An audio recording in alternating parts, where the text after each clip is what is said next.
हमारे चैनल को सब्सक्राइब करें और बेल आइकन दबाएं।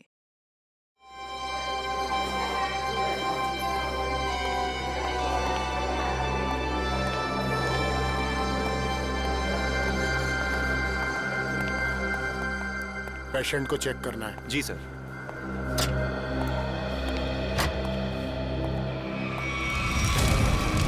ये क्या? आग! रघु, मंगेश, जल्दी आओ! यहाँ पे आग लगी है, पेशेंट जल रहा है, जल्दी आओ! फायर एक्सटिंग्विशर लेके आओ, जल्दी करो! जल्दी लेके आओ! जल्दी, जल्दी! जल्दी करो, जल्दी!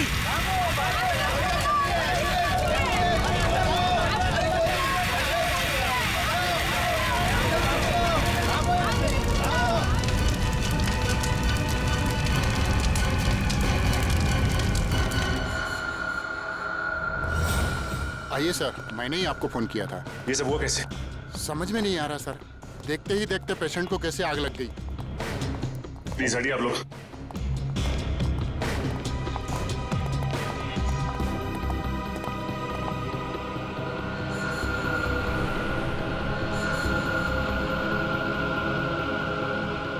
तुम सब जिस वक्त ये आग लगी उस वक्त कोई और भी था कमरे में? नहीं सर, कोई नहीं था। मिस्टर अंश के बॉडीगार्ड बाहर ही पहरा दे रहे थे। हाँ सर, अरे इनके आने से पहले साहब अच्छी खासी लेटे हुए थे, लेकिन जैसे उन्होंने दरवाजा खोला अचानक आग लग गई। ऐसा कैसे हो सकता है? जब कमरे में कोई था ही नहीं तो फिर आग किसने लगाई? अपने आप लग गई आग? हाँ? ये शॉर्ट सर्किट का चक्कर भी नहीं लगता, लेकिन ये आग जैसी भी लगी हो हम इसका पता कर कर ही रहेंगे। अंश, अंश,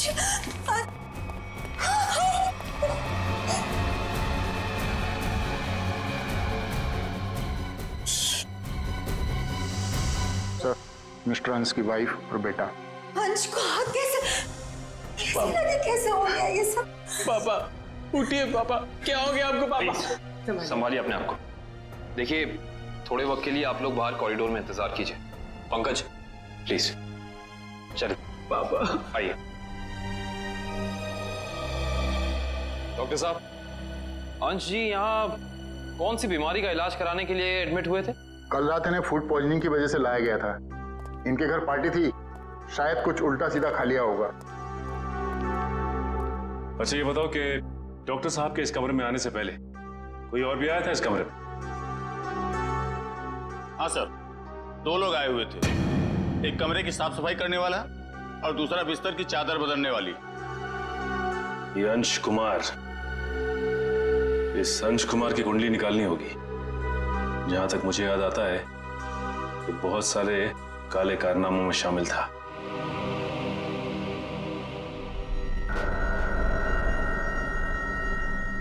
पंकज, रिधिमा और अंकित को घर भेज दिया? हाँ सर, बहुत रो रहे थे बेचारे।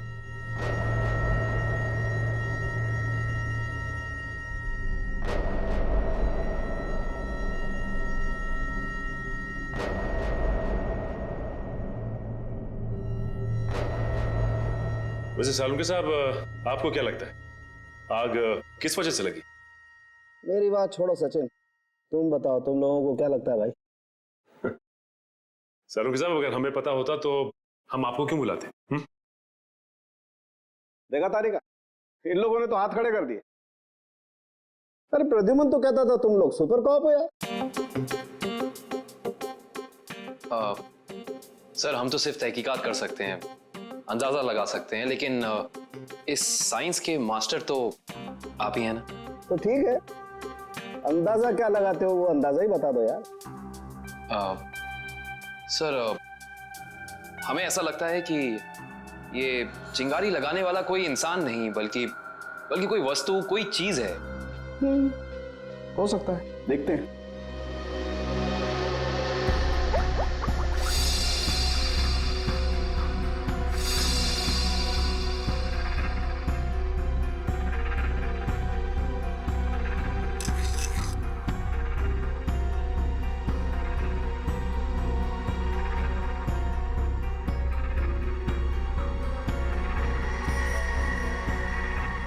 ये बात है। क्या बात है सर? अंश की इस चमड़ी के टुकड़े पर मुझे 2 किस्म के केमिकल मिले। एक का नाम कोजू और दूसरे का चिलिंगफी। कोजू और चिलिंगफी? ये केमिकल के नाम या कोई चाइनीज रेस्टोरेंट के? पंकज, मजाक नहीं। और ये दोनों केमिकल जब आपस में मिल जाते हैं तो एक तीसरा केमिकल बनता है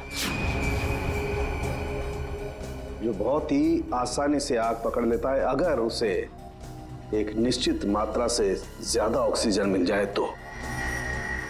और जैसे ही डॉक्टर साहब ने इस कमरे का दरवाजा खोला, यहाँ का ऑक्सीजन लेवल बढ़ गया और अंश का शरीर खुद ब खुद जलने लगा। इसका मतलब अंश की बॉडी पे ये केमिकल हॉस्पिटल के किसी अंदर वाले ने लगाया है। अंदर वाले ने। देखिए, आप बेवजह हम पर शक कर रहे हैं। हम भला अपने मरीज की जान क्यों लेंगे? डॉक्टर साहब, हम भी यही जानना चाहते हैं कि आपने किसके कहने पे वो केमिकल अंश की बॉडी पे लगाया। देखिए, मैंने मिस्टर अंश को छुआ तक नहीं। मैं तो एक एक दवाइयां उनके बॉडीगार्ड के सामने देता था। अगर आपने नहीं छुआ तो किसने किया है? किसने स्पंज बाथ दिया उसे? देखिए, मिस्टर अंश यहाँ पर फूड पॉइजनिंग के इलाज के लिए आए थे, तो स्पंज बाथ देने का तो सवाल ही नहीं उठता। मैं कह रहा हूँ ना कि हम में से किसी ने भी उनकी बॉडी के ऊपर कोई केमिकल नहीं लगाया। अच्छा, तो आप ये कहना चाहते हैं कि डॉक्टर सालुंके गलत कह रहे हैं? जी नहीं, मैं ये बिल्कुल नहीं कह रहा हूँ। मैं सिर्फ इतना कह रहा हूँ कि मैंने या मेरे किसी भी स्टाफ ने उनकी बॉडी के ऊपर कोई केमिकल नहीं लगाया है। 2 लोग आए हुए थे, एक कमरे की साफ सफाई करने वाला और दूसरा बिस्तर की चादर बदलने वाली। माय गॉड, कहीं वो केमिकल उस चादर पे तो नहीं लगा हुआ था जो अंश के कमरे में बिछी हुई थी? डॉक्टर साहब, ये सारी बेडशीट कहाँ रखी जाती? देखिए सर, यहाँ पर सारे रूम नंबर्स लिखे हुए हैं और उस कमरे के रूम के अनुसार वहाँ की बेडशीट और बाकी का सामान रखा हुआ है। सर, ये अंश के रूम का लॉकर है।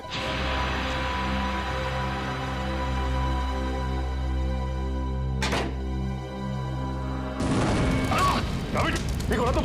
बाहर जा, फिर भी पकड़े। फायर एक्सटिंग्विशर, जल्दी।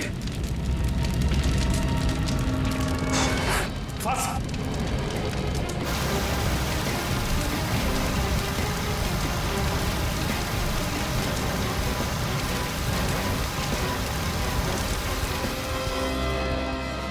अभी लगता है थोड़ा केमिकल रह गया था इसमें। सही कह रहे हो सचिन, अब तो इस लॉकर को बाहर निकालना ही पड़ेगा। आप लोग प्लीज थोड़ा पीछे रहिए।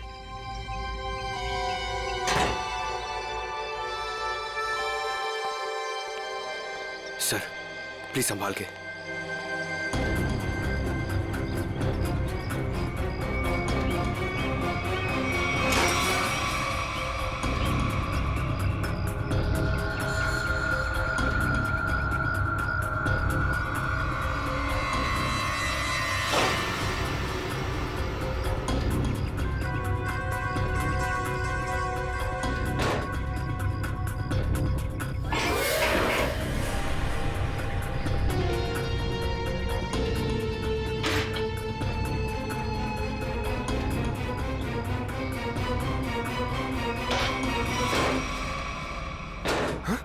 सर, ये क्या?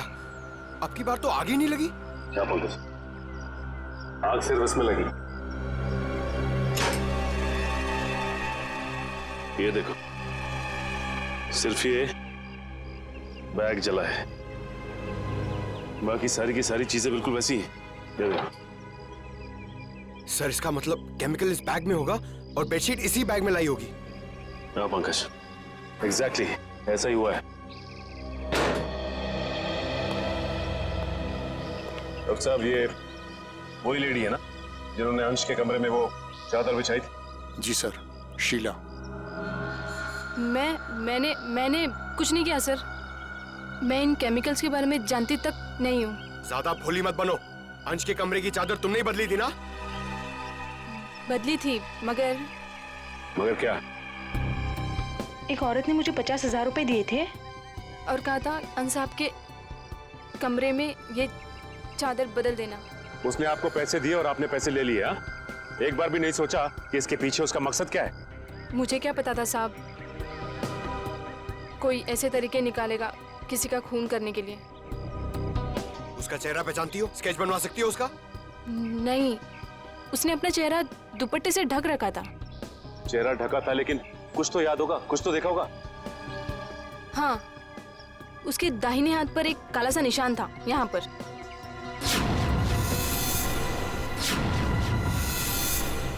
ठीक है, आप लोग जा सकते हैं। जी सर। अंश को फूड पॉइजनिंग हुई उसके घर पे, जिसके बाद वो हॉस्पिटल में एडमिट हुआ। और कमाल की बात है कि हॉस्पिटल में आने के बाद वो जल के मर गया। कुछ तो गड़बड़ है।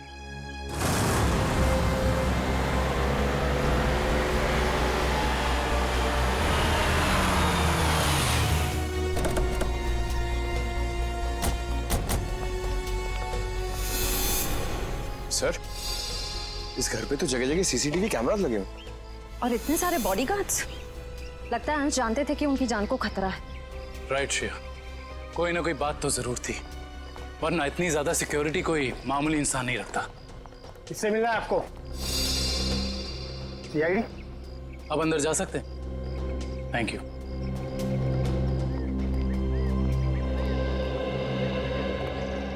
सर, ये घर तो बड़ा आलीशान है। अंश बहुत पैसे वाला रहा होगा। जितना बड़ा आदमी उसके उतने ज्यादा दुश्मन। नमस्कार। नमस्ते।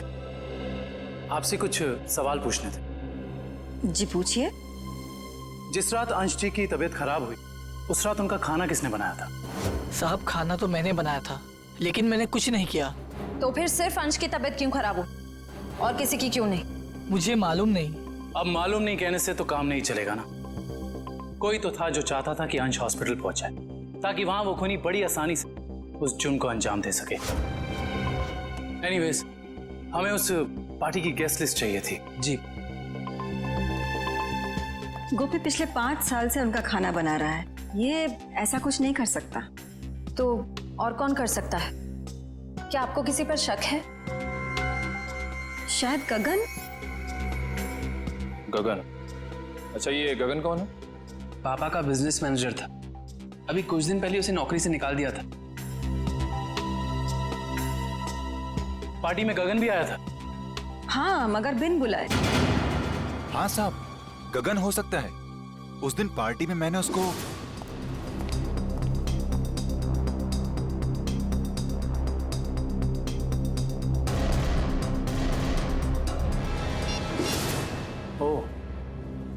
तो अंश गगन पे चिल्ला रहे थे?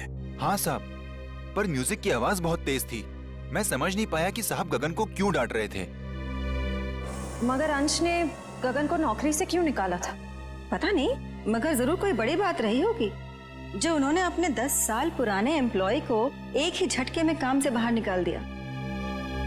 गगन को नौकरी से क्यों निकाल दिया था, इसका जवाब ढूंढना होगा। क्या अंशी की मौत हो गई है? जी हाँ, और हमें शक है कि उनकी मौत में आपके पति गगन का हाथ है। ये क्या कह रहे हैं आप? गगन अपनी जान दे सकते हैं, पर वो किसी की जान लेने की कभी सोच भी नहीं सकते। सोचा नहीं, बल्कि कर दिया। बहुत ही लंबी चौड़ी प्लानिंग के साथ गगन ने अंश को हॉस्पिटल में ही जला दिया। आपको कुछ गलतफहमी हुई है, गगन ऐसे नहीं है। वो ऐसा नहीं है तो कैसा है, वो तो उनसे मिलने के बाद ही पता चलेगा। वो कब तक वापस लौटेंगे? मुझे नहीं पता। मैंने पुलिस स्टेशन में उनके गुमशुदा होने की रिपोर्ट भी लिखवाई है। कल से वो गायब है। बुरा मत मानिएगा मैडम, लेकिन मुजरिम अक्सर खून करके ऐसे ही फरार हो जाते हैं। बार बार उनको मुजरिम कह करके उनका अपमान मत करिए। अगर उनको जुर्म करना ही होता तो वो अंश जी की बात मान करके अंकित को मार ना देते। एक मिनट, क्या कहा आपने? अंश जी ने गगन को अपने बेटे अंकित का खून करने का काम सौंपा था, पर गगन ने साफ इनकार कर दिया और इसी वजह से उन्होंने गगन को नौकरी से निकाल दिया। ओह, तो इस वजह से गगन को नौकरी से निकाल दिया गया। और कोई बाप अपने ही बेटे को मरवाना क्यों चाहेगा? सर नहीं सर, ऐसा नहीं हो सकता। आप प्लीज कह दीजिए झूठ है। मेरे पापा मुझे मारने की प्लानिंग कभी कर ही नहीं सकते। हम जानते हैं ये बात आप लोगों के लिए काफी धक्का पहुंचाने वाली है। गगन की पत्नी झूठ बोल रही है। अपने पति को बचाने के लिए कुछ भी मनगढ़ंत कहानी बना रही है वो। अंश जैसा पिता अपने इकलौते बेटे को मारने की कैसे सोच सकता है?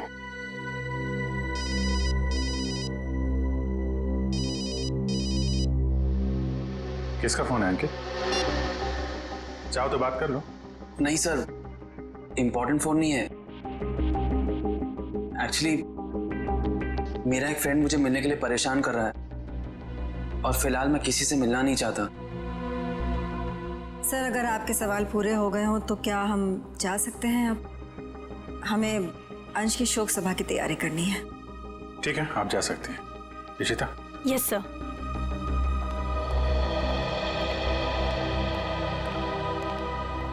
सर, जब जब अंकित का फोन बज रहा था तब उसका रवैया कुछ अजीब सा नहीं हो गया? लग तो रहा था कुछ छुपा रहा है। नजर रखो इस पे।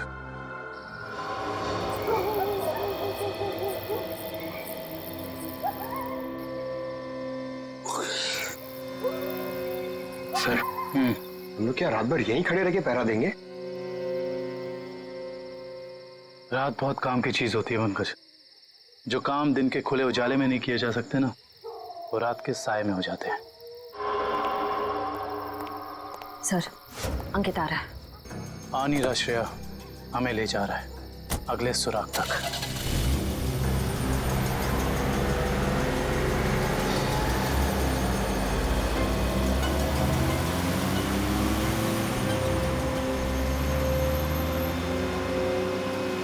Let's go.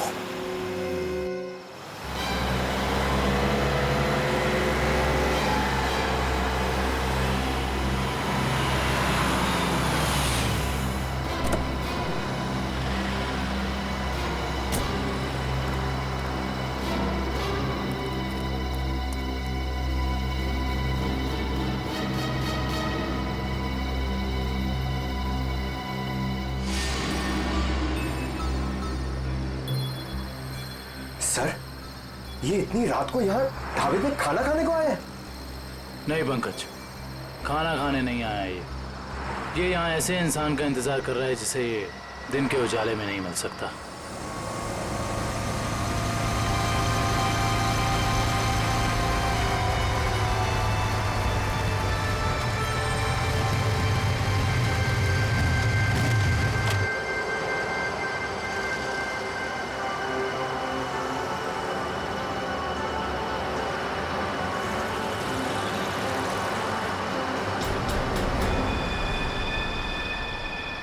सर, मैंने तो सोचा ये लड़का होगा, ये तो लड़की निकली।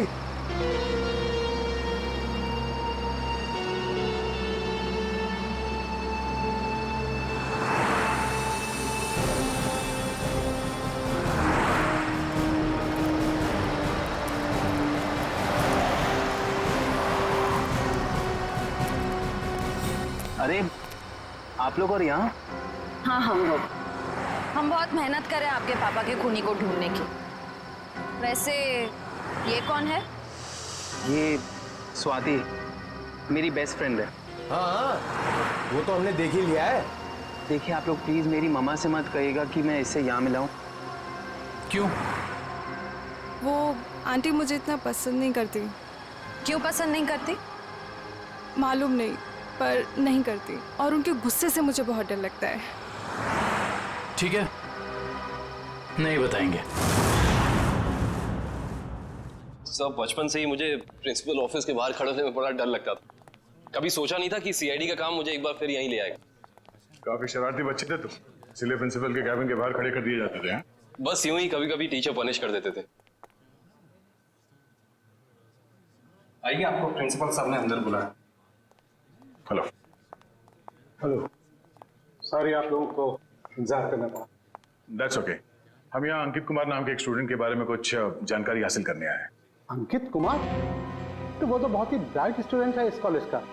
पढ़ाई लिखाई, खेल कूद, डिबेट, ड्रामा, हर चीज में वो नंबर 1 रहता है। अच्छा, इतना होनहार है वो? हाँ, बल्कि इस बार कॉलेज का स्टूडेंट ऑफ ईयर अवार्ड भी तो उसे ही मिला है। ये देखिए, ये नहीं उसकी फोटो। इसमें अंकित कुमार कहाँ है? यही तो है।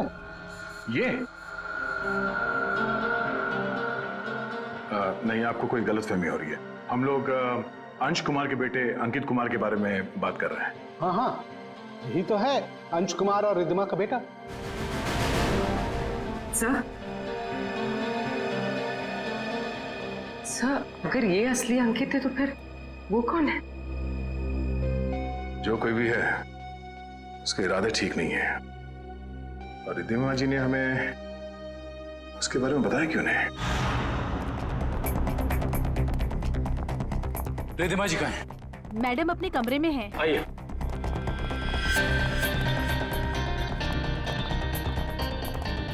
मैडम सीआईडी वाले आए हुए हैं। मैडम। रिद्धिमा जी।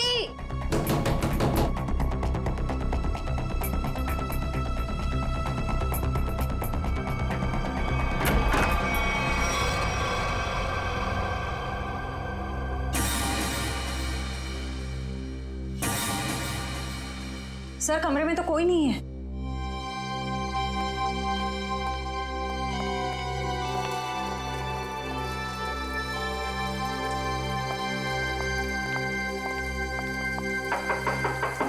रिद्धिमा जी।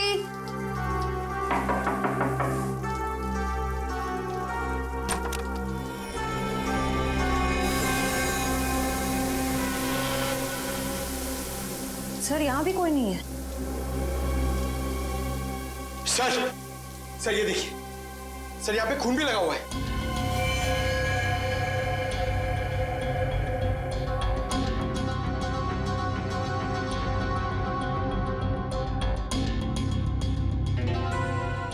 शायद रिद्धिमा जी का किडनैप हो गया। इन टुकड़ों को देख के तो यही लगता है कि उनकी किडनैपर के साथ हाथापाई हुई होगी। अंकित कहाँ है? बुलाओ उसे। अंकित बाबा तो आज सुबह घर से बाहर चले गए हैं। निखिल, अंकित को फोन लगाओ। इस कमरे में इतना कुछ हो गया और किसी को भनक तक नहीं लगी। फायदा क्या घर में इतनी सिक्योरिटी का? अच्छा ये बताओ कि खिड़की के पीछे की तरफ भी कैमरा लगा है ना? जी सर। मुझे उसकी फुटेज देखनी है।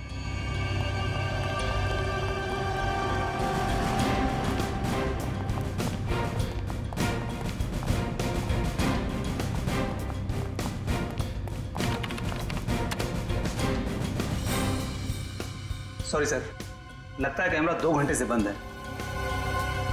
मतलब जरूर तुम में से ही किसी का काम है ये, जिसने गुनाह करने से पहले कैमरा बंद कर दिया। सर, हम ऐसा क्यों करेंगे? कोई बाहर वाला यहाँ आके कैमरा बंद नहीं कर सकता। ये किसी अंदर वाले का काम है, समझे तुम? यस सर, अंकित का फोन बंद आ रहा है। कहीं इस सब के पीछे अंकित का हाथ तो नहीं है?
रिद्धिमा जी, रिद्धिमा जी, मैडम जी,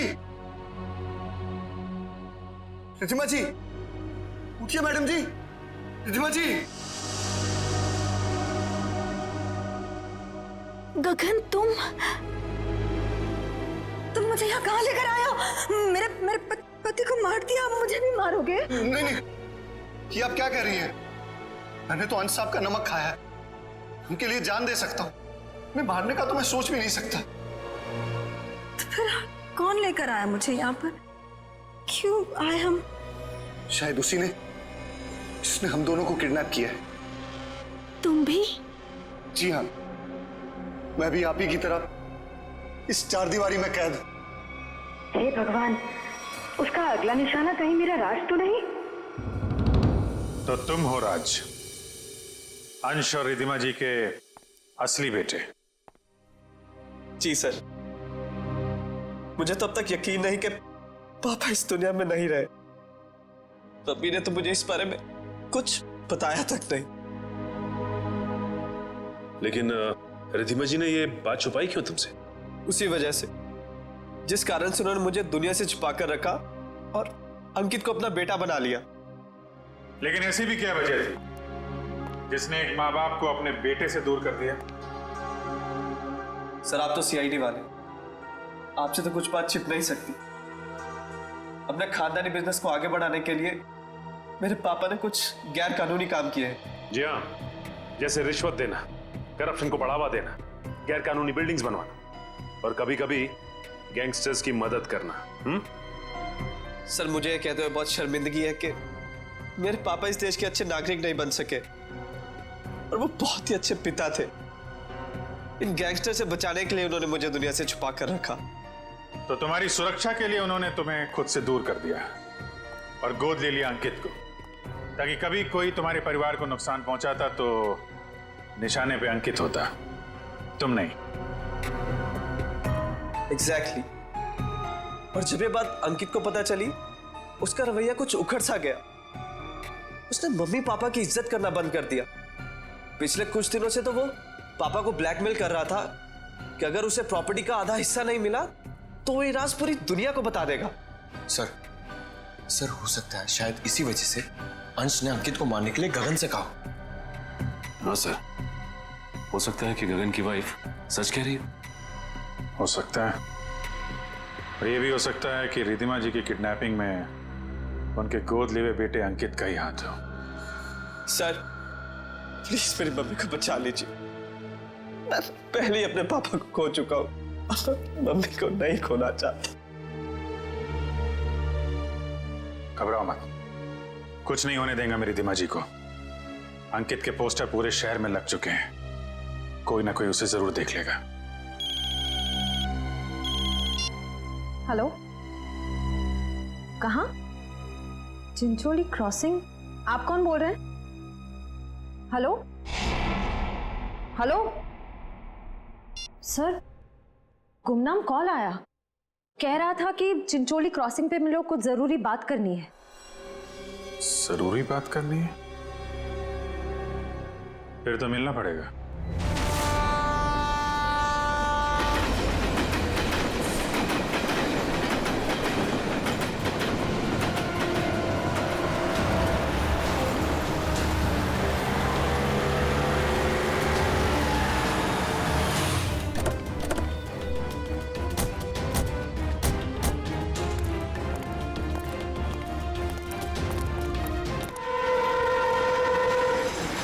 बताओ क्या बताना चाहते थे? सर, मैंने आपको फोन इसलिए किया था क्योंकि जिस आदमी का आपने पोस्टर लगाया है उससे मैंने कहीं देखा है सर। तुमने पक्का ध्यान से देखा ना? वो अंकित ही है। हाँ सर, वो अंकित ही था। कहाँ देखा है उसे? सर, अगर मैं आप लोगों को बताऊंगा तो कहीं मैं मुसीबत में न पड़ जाऊं सर। देखो, तुम्हें कुछ नहीं होगा। तुम बताओ, तुमने कहाँ देखा था अंकित को? सर, मैंने उसे हसनपुरा की चौल में देखा था सर। हसनपुरा चौल?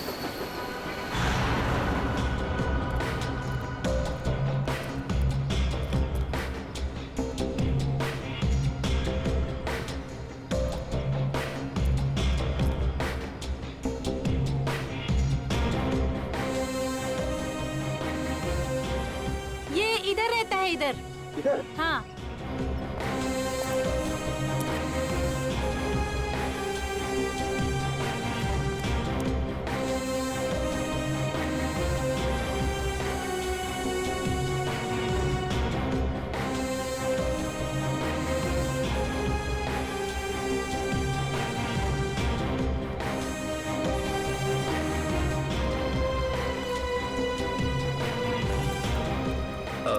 आपने इसे कहीं देखा है?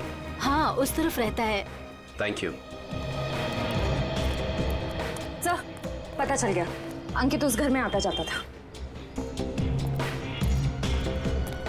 Sir sir sir sir sir, बहुत मुश्किल हुई सर, लेकिन मैंने पता कर लिया है। अंकित इसी घर में आता जाता था, ये घर में। पंकज, हम सबको पता है। अब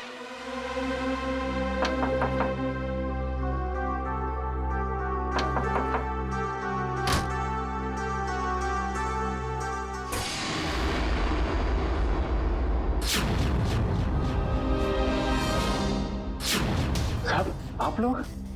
हाँ, हम लोग। सर, यहाँ? हमें एक बॉडीगार्ड की जरूरत थी, तो सोचा क्यों ना तुमसे मिल लिया जाए। क्या मजाक करते हैं साहब? सीआईडी को कब से बॉडीगार्ड की जरूरत पड़ने लगी? जब से तुम जैसे बॉडीगार्ड गुनाह करने लग गए। जिस परिवार ने तुम्हें अपनी सुरक्षा के लिए रखा था, तुम उसे ही नुकसान पहुंचा रहे हो। ये क्या कह रहे हैं साहब आप? अंकित क्यों आता था यहाँ? अंकित बाबा यहाँ नहीं आए। हमसे झूठ बोलने का कोई फायदा नहीं है। सीआईडी से ना कोई बच सका है और ना बच पाएगा, इसलिए कह रहे हैं सब सच सच बता दो। हम जान चुके हैं कि अंकित अंशी का बेटा नहीं है। बताओ क्या सच है? बोलो क्या सच है? बताता हूँ। दरअसल में अंकित का असली बाप मैं हूँ। तुम? हाँ, अंश साहब मेरे बेटे को गोद लेना चाहते थे और मैं भी अपने बेटे के सुनहरे भविष्य के लिए उन्हें मना नहीं कर सका। मगर तुम्हारे अंकित ने जिस थाली में खाया उसी में छेद किया। पहले अंश को मार डाला, फिर रिद्धिमा को किडनैप कर लिया। नहीं साहब, मेरा बेटा ऐसा नहीं कर सकता। मैं उसे अच्छी तरह जानता हूँ। अगर ऐसा है तो हम अंकित को कुछ नहीं होने देंगे, लेकिन अब हमें साफ साफ बताओ ये अंकित हमें मिलेगा कहाँ? अंकित अपने दोस्त स्वाति के साथ है, ग्रीन सी लॉज में। ग्रीन सी लॉज?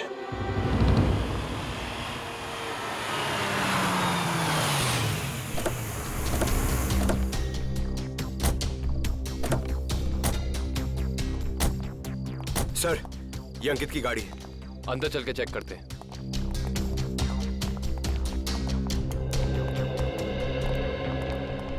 सीआईडी, उस सफेद गाड़ी में जो आए हैं वो कौन से कमरे में ठहरे हुए हैं? Room number 113। Thank you.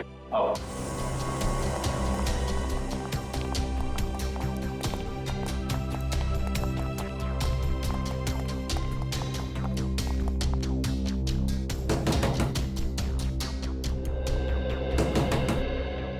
कौन है?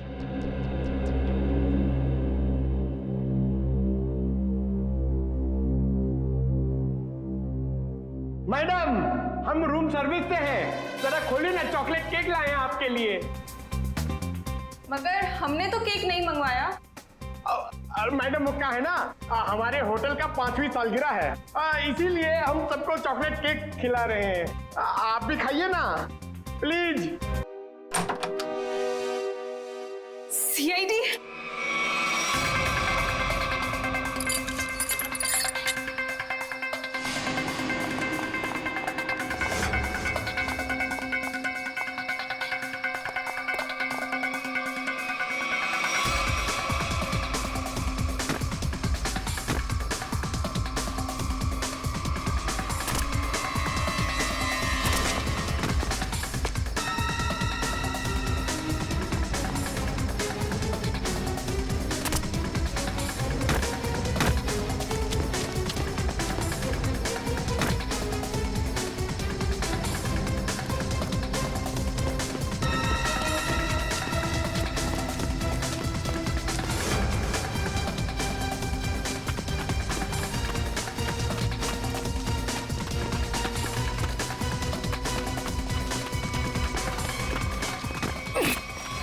प्लीज मुझे छोड़ दो, please.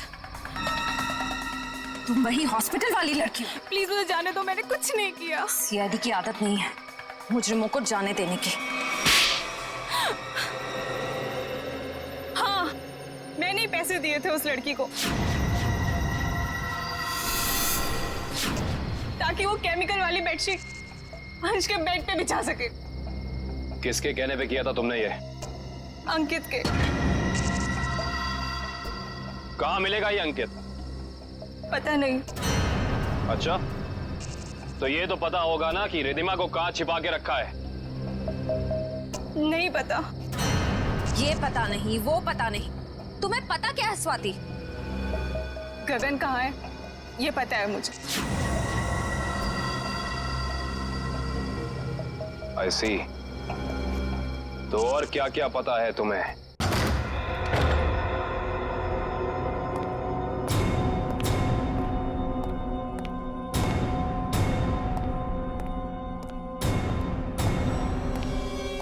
Hi mom. Hi Gagan uncle. I hope सब ठीक तो है ना? आई मीन मेरी खातिरदारी में कोई प्रॉब्लम तो नहीं है ना? अंकित, जरूर मेरी परवरिश में कुछ कमी रह गई होगी जो आज मुझे यह दिन देखने को मिल रहा है। हाँ, आपके परवरिश में कमी रह गई। बचपन से लेकर जवानी तक आप मुझे बेटा बेटा कहती रही, और आज एकदम से मुझे पता चलता है कि आप मेरी माँ नहीं है। माँ हो तो आप जैसी। लेकिन मैंने तुम्हें कभी अपने बेटे से कम प्यार नहीं किया अंकित। झूठ है, ये ड्रामा है। आप अपने बेटे को बचाना चाहती थी। माना कि ये सब राज को बचाने के लिए किया गया अंकित, लेकिन अंश, मैंने तुम्हें कभी भी उससे कम नहीं माना, उससे कम प्यार नहीं किया। मैं भी तो आपसे बहुत प्यार करता हूँ मम्मी, इसीलिए तो आपको पापा तक पहुंचाने के लिए यहाँ आया हूँ। और एक टिकट के साथ दूसरी बोनस टिकट फ्री।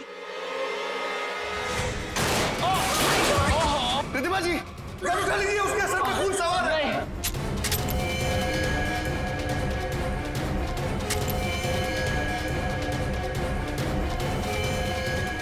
गगन, ये पकड़ो, पकड़ो।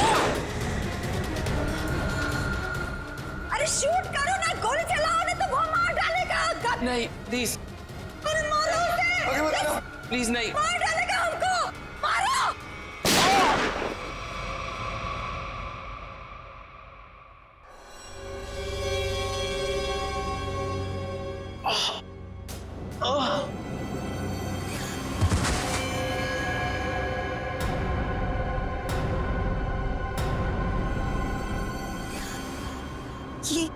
ये क्या क्या क्या तुमने उसे मार डाला? तुम उसके पैर पे फायर कर सकते थे ना, उसे मार डाला तुमने। गगन, व्हाट डिड यू डू? मेरे से घबराहट में गोली चल गई, वैसे मारना नहीं चाहता था।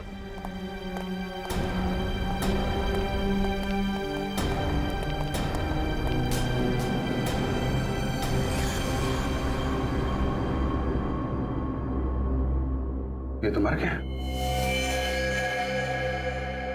क्या ये सब? हाँ? कैसे हुआ ये? मैंने जानबूझ के नहीं मारा सर, मैं सिर्फ अपने आप को बचाना चाहता था।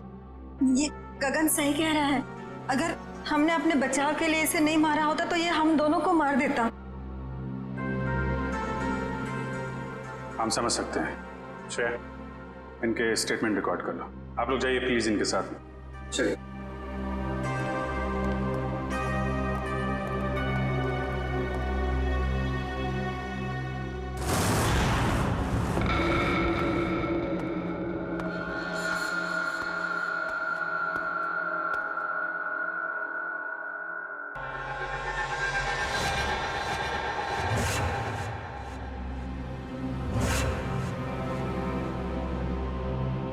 मम्मी, मम्मी, मम्मी,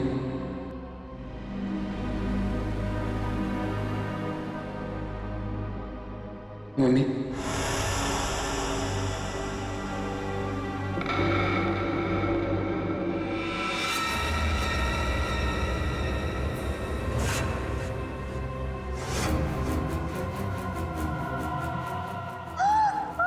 आपने मेरे साथ ऐसा क्यों किया? हमने मेरे साथ ऐसा क्यों किया मम्मी? क्यों मुझे धोखा दिया? क्यों मुझे धोखा दिया? क्यों मुझे मार दिया?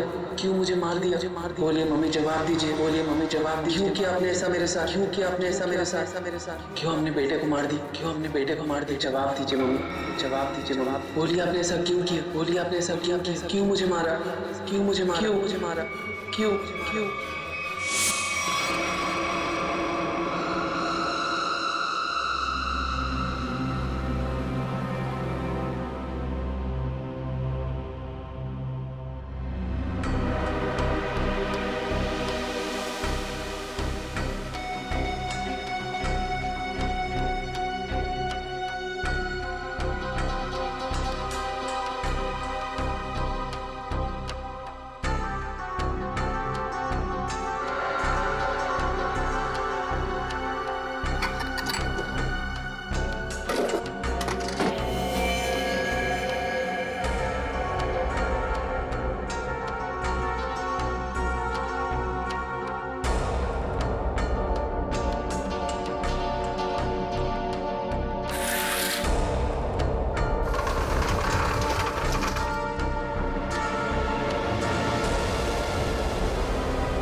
था ना, तुम जिंदा कैसे हो गए? मरे हुए लोग कभी जिंदा नहीं होते रिधिमा जी। ये सब तो सीआईडी का प्लान होता है, गुनहगार से उसका जुर्म कबूल कराने का। अंकित तो कभी मरा ही नहीं था।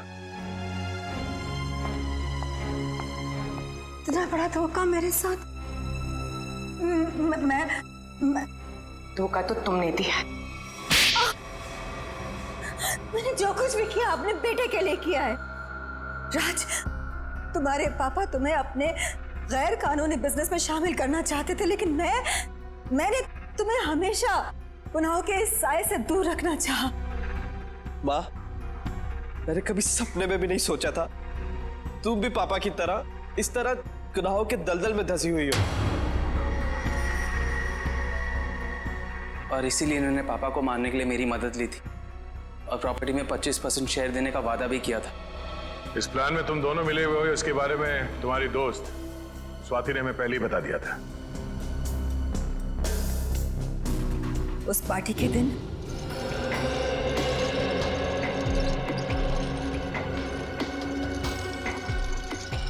ओह माय गॉड, कितना ऑयली खाना लेकर जा रहे हो साहब के लिए? डॉक्टर ने परहेज के लिए कहा है ना। जाओ सैंडविच और जूस लेकर आओ, जाओ। मगर साहब ने? साहब तुम्हारे बॉस हैं, बट साहब की बॉस मैं हूँ। जाओ। जी मैम।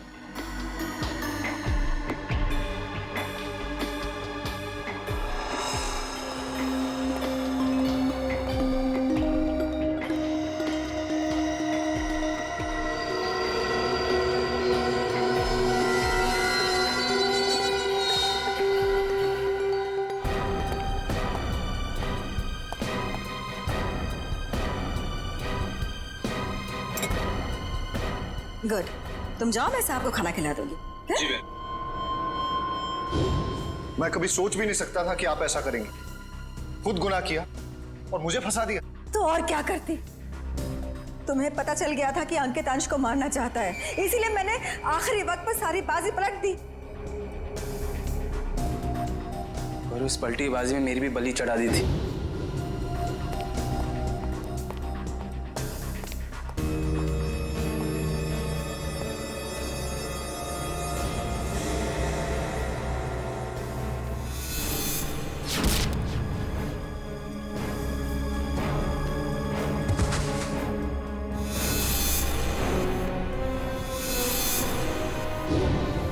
मुझे पता चला कि गगन को तो पूरी सच्चाई पता ही नहीं है। उसे तो यही नहीं पता कि अंश की मौत में मेरा हाथ है, इसलिए मैंने सारा इल्जाम अंकित पर डाल दिया।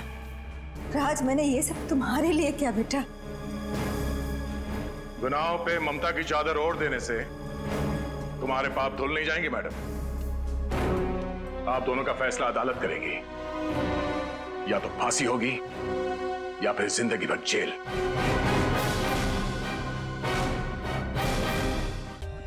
For more updates, subscribe to our channel, click the show links and enjoy watching the videos.